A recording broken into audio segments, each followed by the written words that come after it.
Hey folks, I hope that you guys are doing pretty well.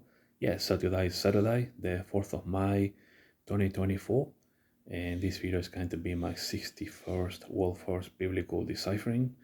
And in today's video, I'm going to decipher for you in the book of Jeremiah, the entire chapter 30. Okay, we're going to be going through all the verses. There's actually 24 verses in this long chapter. Now, this is actually a hotly contested chapter amongst Bible scholars, especially eschatologists. Okay, the thing about chapter 30 is that it is actually a dry dispensational chapter, if you like, except for one prophecy in verse 10, okay, which actually belongs under the law. So you could say technically, if you like, that is a quad. We got 4 dispensations. We got the law, the church age, if you like, the tribulation, the Millennium Kingdom. But there's only one verse, if you like, in this verse 10 that actually belongs under the law. And this is when Jeremiah tells us, that Jesus is going to save, the Jewish people from afar, thy seed, and, the captivity regarding, the Jewish people in Babylon, if you like. Now, these particular verses here, or this line, is actually under the law, okay, but I will talk about this verse 10 afterwards, because we actually have 3 dispensations here happening under these verses. Okay, so this is a special one. So yeah, it's going to be an interesting one. And also we have a bit of a mystery here on verse 21. Okay, and it says here, and the nobles shall be of themselves, and their governor shall proceed from the midst of them. Now, who is the governor? And I will cause him to draw near, and he shall approach unto me. Now, this unto me is Jesus. So who then is this governor that I will cause him to draw near me? Well, it's none other than King David. Okay, he's going to be the prince, of course. Jesus is going to be the king of Israel, but it's actually former King David who's going to be the prince. And this is, of course, in context here in verse 9, okay? But they shall serve the Lord their God, who's going to be the king of Israel, and David the king, okay? David is going to be more like the deputy, if you like, okay? He's going to be the prince, if you like. And it also ties in to Ezequiel chapter 34 here, okay? So if you go to Ezequiel, okay, go to chapter 34, and when you read verses 23 and 24, and I will set up one shepherd over them, and he shall feed them, even my servant David, okay? And he shall feed them, and he shall be their shepherd, okay? And I, the Lord, will be their God, and my servant David, a prince, okay, among them. I, the Lord, has spoken, okay? So this is what's going to happen, folks, during the Millennium Kingdom. And this is what this governor, if you like, this is who this governor is, if you like, okay? They will come near to Jesus, okay? It's going to be none other than former King David. He's going to be the prince, if you like. Well, Jesus is not only king, but God as well, okay, of Israel. Now then, let us get back here now into deciphering this chapter, okay? Now, of course, I have a program here of notes. Now, in basic terms, folks, let me break all these verses for you, okay? Now, verses 1 to 3 belong to the church age, okay? Verses 4 to 7 are tribulation period verses. Verses 8 to 11 are for the Millennium Kingdom, okay? Verses 12 to 15 are for the tribulation period, and then verses 16 to 24 are for the Millennium Kingdom. Now, verse 10 is a special one, okay, because we got 3 dispensations going on here within this verse. And so, I will talk about this verse and how special it is, okay? Yeah, I do have a program here. 2 pages actually to cover all the verses, because it's actually a long chapter. Okay, now I just told you then the verses 1 to 3 are for the church age. Okay, and it reads, the word that came to Jeremiah from the Lord, saying, Thus speaketh the Lord God of Israel, saying, Write thee all the words that I have spoken unto thee in a book. Verse 3 there, For lo, the days come, said the Lord, that I will bring again the captivity of my people Israel and Judah. Okay, said the Lord, and I will cause them to return to the land that I have given to their fathers, and they shall possess it. Now, the fact that he's talking about the captivity of my people Israel and Judah, in other words, both kingdoms, if you like. This actually refers to Israel becoming a nation in 1948, okay, because don't forget then, if you read Jeremiah 28, okay, how, we got the tribe of Judah, if you like, being captives, if you like, in Babylon, okay, and so God is going to break the yoke and bring them again from captivity, okay. So it's talking only about Judah here, okay, or the captives of Judah. So the fact that he's talking here on chapter 30, he's going to bring the people of Israel and Judah. This then is actually for the Millennium Kingdom, okay. Israel becoming a nation in 1948, okay. Then verses 4 to 7 are for the tribulation period, okay. And these are the words that the Lord spoke concerning Israel and concerning Judah. For thus said the Lord, we have heard a voice of trembling, of fear, and not of peace. Okay, so when can this happen? When is Israel going to be trembling, fearing, and not being peace during the tribulation period? And this will be revealed shortly on verse 7.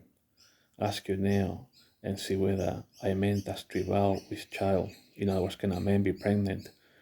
Wherefore do I see every man with his hands on his loins, as a woman in travail, and all faces are turned into paleness. So yeah, even the Jewish men will be scared, okay?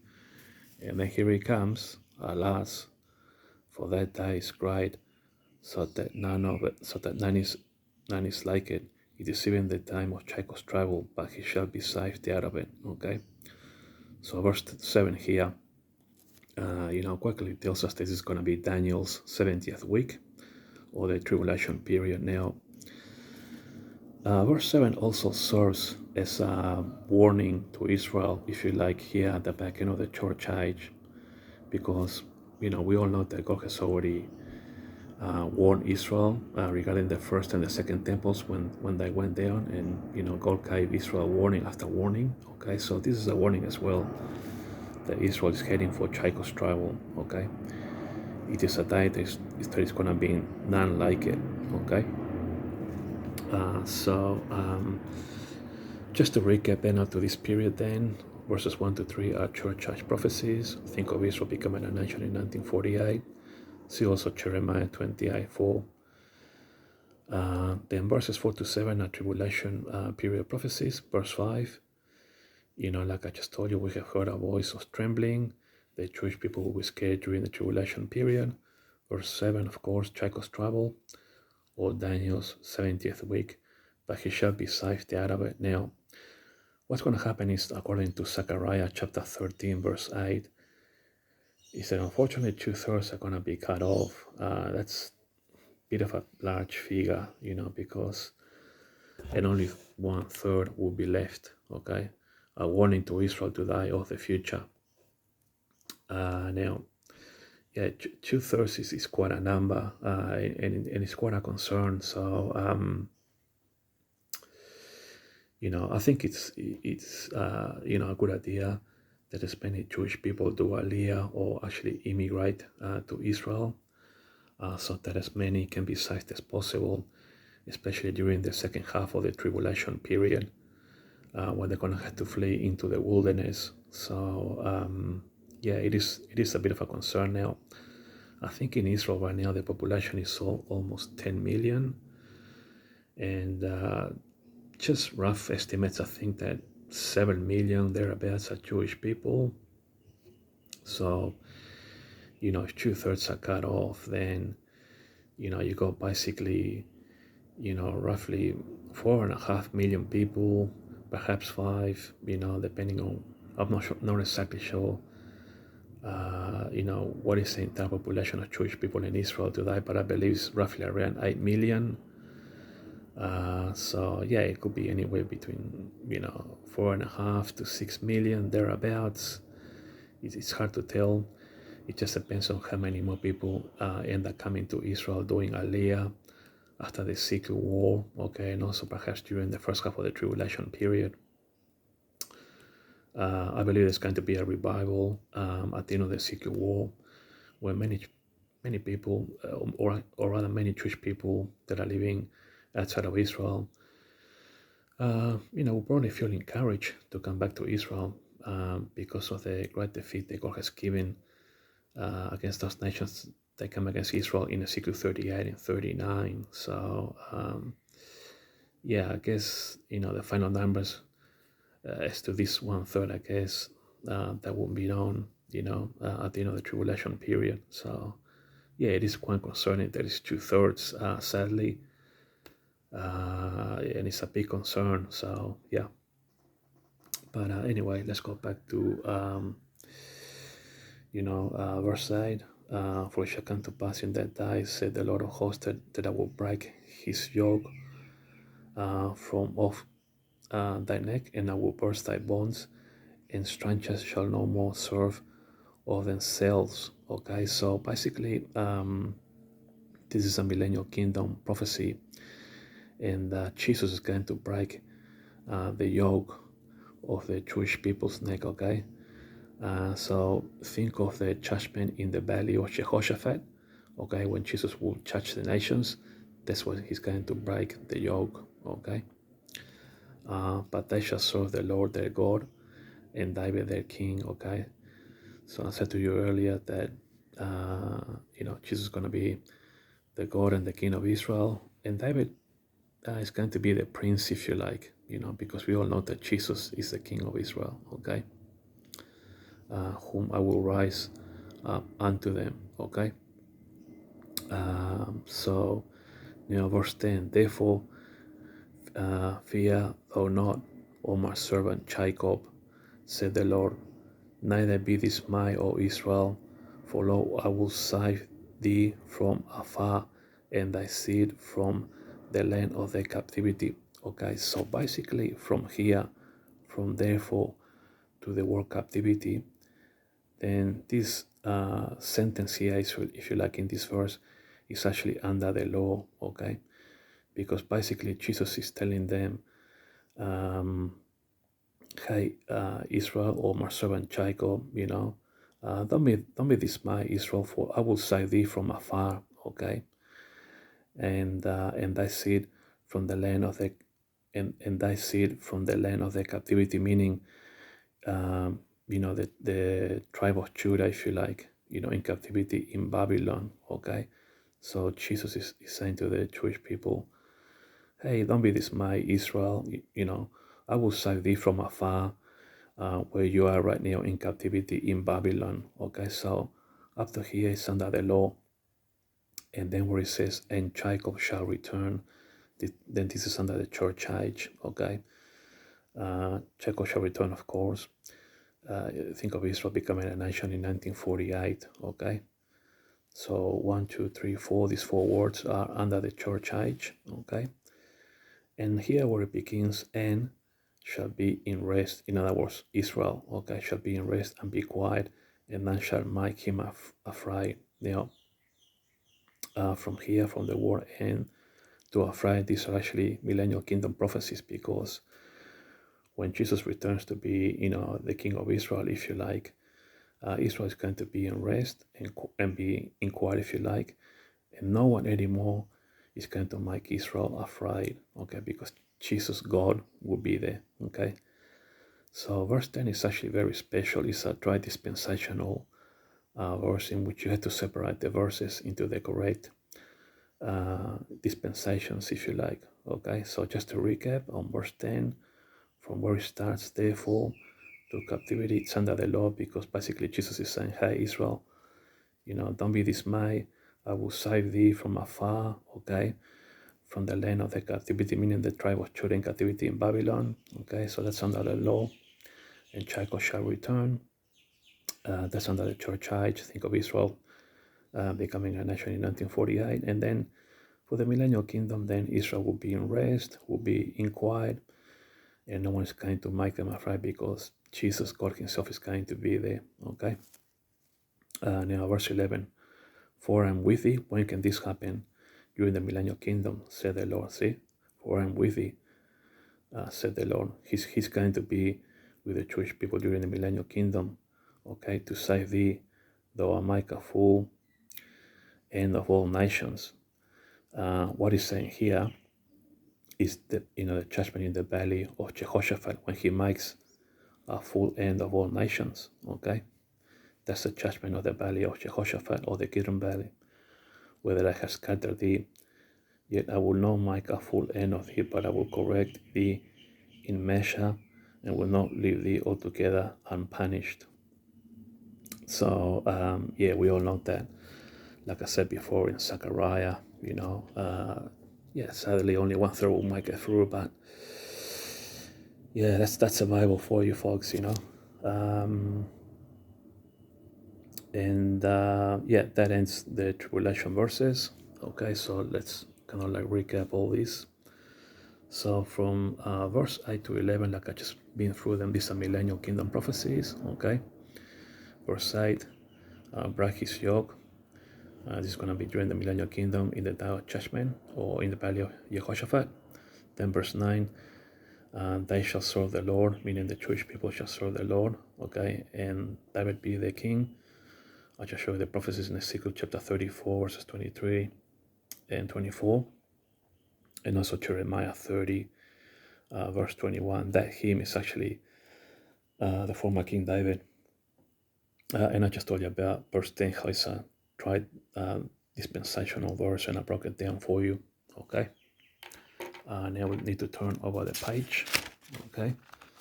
So let me just get the Bible arranged here, right next to the verses, okay? Now, and of course, the last verse for the millennium is, I am with thee. When can this happen? During the Millennium Kingdom. Full end of nations. Think of the valley of Jehoshaphat, okay? Now you can always rewind this video and pause and go back to it, so don't worry if I'm actually talking quite a lot here. You can always rewind it and go back and learn and things like that. Now, so then verses 12 to 15 are actually tribulation period prophecies. Thy bruise is incurable. We'll go to the Bible in a moment. Thy bruise is incurable. That's the covenant with the Antichrist that Israel is going to be signing, okay? Verse 13, for I have wounded thee.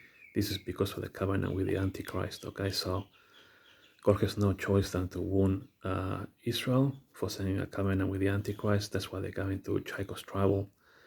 But Israel, they don't have a choice, really. They have to sign this covenant with the Antichrist so that they can actually live, if you like, be restored, and also in order to fulfill Bible prophecies.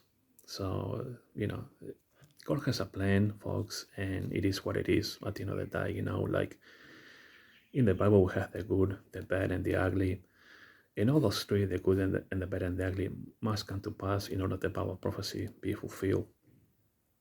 Okay, so let us go then to verses 12 to 15 and hear these tribulation period prophecies. Okay, so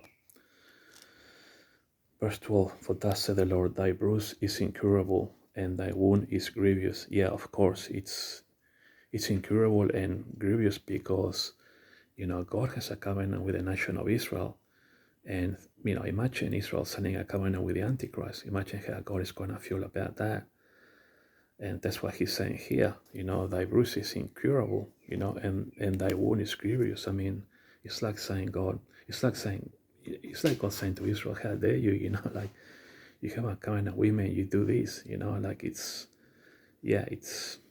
grievous, that's what it is, in one word. But God understands nonetheless that Israel is doing this for their own survival, in order that, and also in order that Bible prophecies might be fulfilled. Like I said, you have the good and the bad and the ugly, and so God understands this. And then it says here in verse 13, there is none to plead thy cause, that thou mightst be bound up. Of course, now that they signed this covenant, now they're going to be bound up with the Antichrist. They will go through trial, not there during the tribulation period, but they will be saved out of it, at least 1/3 anyway, according to the Bible. But anyway, God has no healing medicines. Yeah, of course. I mean, you imagine what God is thinking, like what cure do you have for signing, the covenant with the Antichrist, I mean, you have a covenant with me. So yeah, these are big words, folks, all the lovers have forgotten thee. In other words, all those nations that are very close to Israel today, they're going to forget about Israel, unfortunately, but it is what it is, folks. They seek thee not. In other words, they're not going to care about Israel, for I have wounded thee. So, also God is supernaturally taking Israel into Jacob's trouble, or Daniel's 70th week, for signing a covenant with the Antichrist, okay? With the wound of an enemy, with the chastisement of a cruel one. Who is that cruel one? The Antichrist. For the multitudes of thy iniquity, because thy things were increased. Yeah. The signing of that covenant, as per Daniel 9:27. It's something else, folks. The bruise is incurable. Yeah, there are no healing medicines. So yeah, it's all here, folks. Anyway,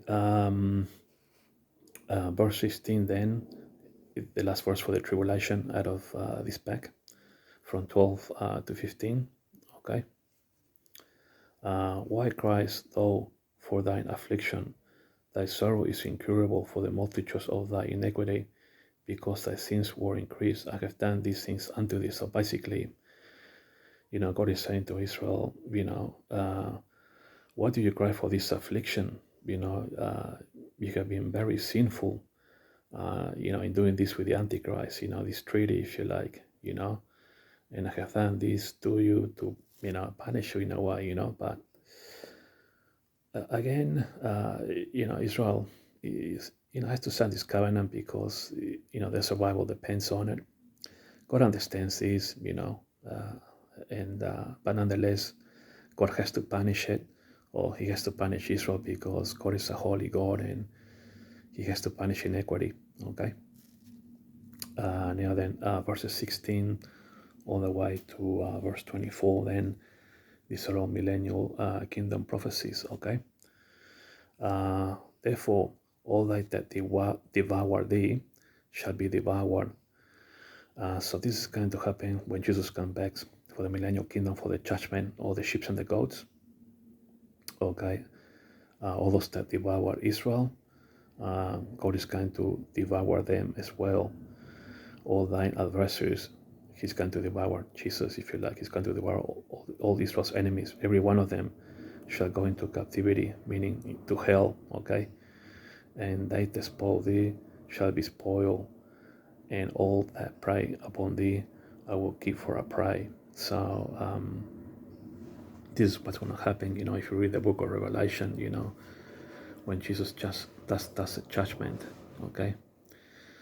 For I will restore health unto thee. When can this happen? During the Millennium Kingdom.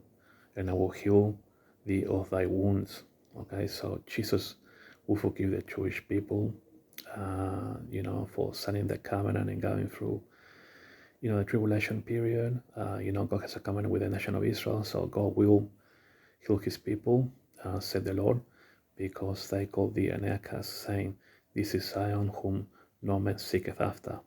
Okay, so yeah, like I just said before, from 16 all the way to 24. These are Millennium Kingdom prophecies, okay? Verse 18, thus said the Lord, behold, I will bring again the captivity of Jacob's tents, and have mercy on his dwelling places, and the city shall be built upon her own heap. So basically, all the Jewish people will come back, if you like, especially those that are abroad as well, overseas. They will come back to Israel, okay? And Jacob's tents will be restored, okay? In other words, the Jewish people will be restored in Israel, if you like. And of course, the city is going to suffer some damage as a result of, that war, okay? In Jerusalem, the judgment, okay? When we come back with Jesus. And don't forget that, during the second half of the tribulation period, the Jewish people will have to flee. So, Jerusalem will suffer some, they will suffer some damage, if you like, okay? And the city shall be built upon her own heap, and the palace, meaning the third temple, shall remain after the manner thereof, okay? Verse 19. And out of them shall proceed thanksgiving and the voice of them that might marry, and I will multiply them, and they shall not be few. I will also glorify them, and they shall not be small, okay? So the Jewish people will increase in numbers, okay? They are going to multiply, okay? And they're going to be thanksgiving to God, okay?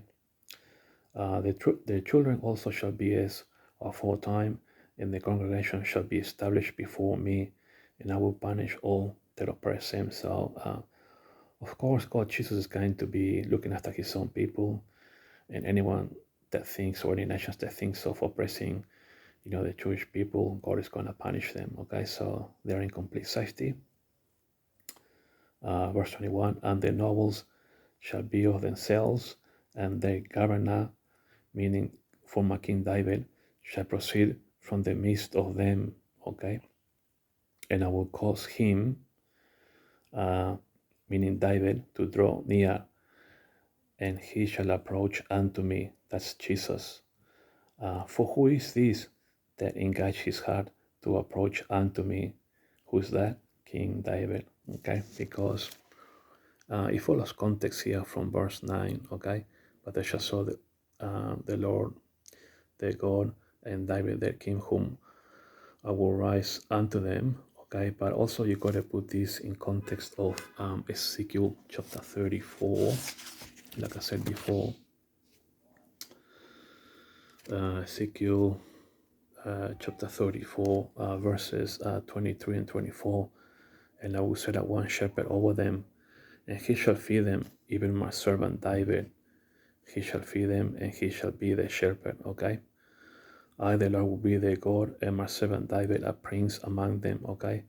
I, the Lord, has spoken. So, yeah, David's going to be, the prince, if you like, although it's mentioned as a king, but, we know that Jesus, he's going to be the God of Israel, and also the king of Israel, because he needs to take over his rightful Davidic throne. So Jesus is going to be the king and the God of Israel, if you like, but David will be a prince among them. He's going to be like the second in charge. And then you also have the 12 apostles ruling over the 12 tribes of Israel as well, okay? So that prophecy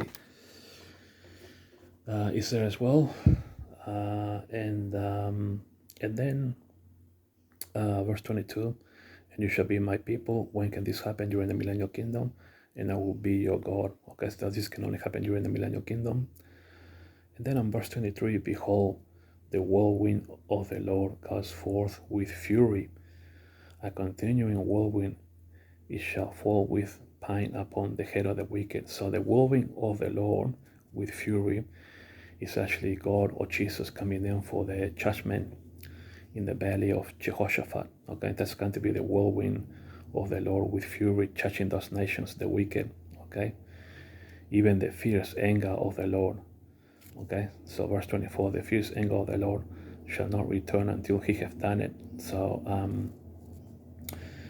of course, Jesus is going to be, He's going to have a fierce anger until he completes the judgment, until he has performed the intents of his heart. In the latter days, you shall consider it, meaning,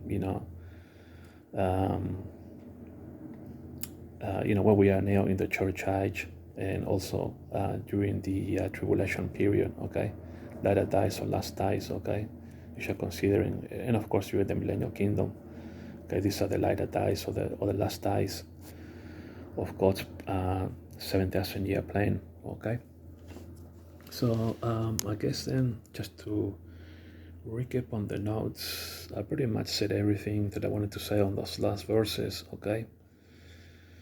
I guess verse 21 then, the governor, and I will cause him to draw near. Who is that? David. In context of Jeremiah chapter 30, verse 7, okay? Sorry, chapter 30, verse 9, okay? There is going to be the king.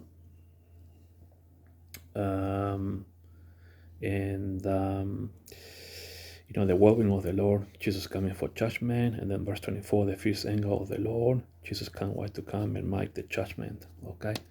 So that is it for this video, folks. Thanks for watching, and I'll talk to you guys later.